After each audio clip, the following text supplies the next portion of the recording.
Hi! Welcome back to my channel. So this is your Ka-Happy Love to make you inspired, mga Ka-Happy Love. So today mga Ka-Happy Love, no, so pag-uusapan naman natin ang isang LDR relationship. So sa mga LDR relationships, kasi po relate po ako dyan kasi yung boyfriend ko po is LDR po kami. So yun mga Ka-Happy Love, no, alamin po natin yung LDR. So ito po ay long distance relationship. So nakipagrelasyon ka po sa isang malayo kayo sa isa't isa. So mga haka-haka nga natin or naririnig sa iba na mahirap maging LDR kasi yung naririnig natin is hindi magtatagal, di ba? Hindi mag-work out. So yan mga Ka-Happy Love, no, so for today's video, bibigyan ko po kayo ng mga idea para mas ma-inspire ko sa iyo. Ako po ay 2 years in LDR relationship.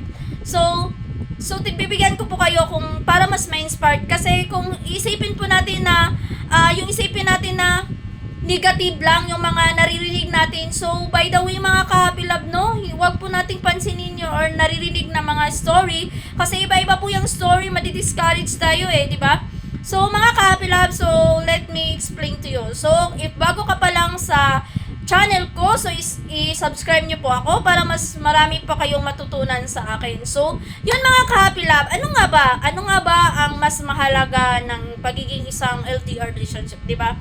So mga Ka-Happy Love, no, ang pinakauna is ang inyong love sa Matagusa, di ba?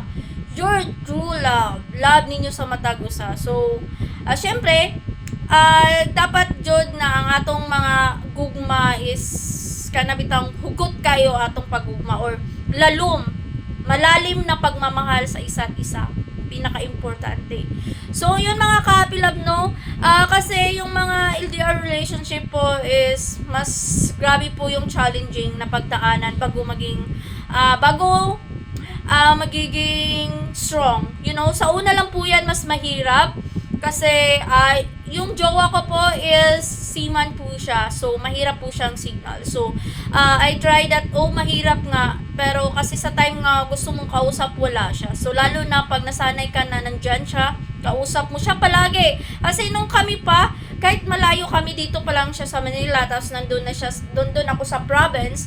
So, ang ginagawa namin is always kami nagchat-chat, tawag. Pero pagdating po namin sa barko niya mga sobrang hirap kasi walang signal minsan. Tas sa PC niya. So, yun mga Ka-Happy Love mo, no, yun po ang pinakamahirap. Pero kung yung true love niyo sa isa't isa is nagiging stick kayo.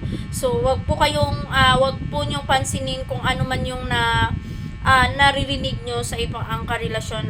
Kasi nga nagkakahiwalay dahil nagiging sa malapit. So, iba-iba po yun ng story. So, we should believe ikaw yung may alam kung sa karelasyon mo kung ano siya, di ba? So, yung faith nyo sa Matagusa is kailangan po yan strong, di ba? So, yun mga Ka-Happy Love, no? So, this is for you. Syempre, ikaw ay may karelasyon, di ba? So, kasi sabi nga nila is walang forever, no? Meron pong forever. So, depende sa'yo, sa inyo, di ba?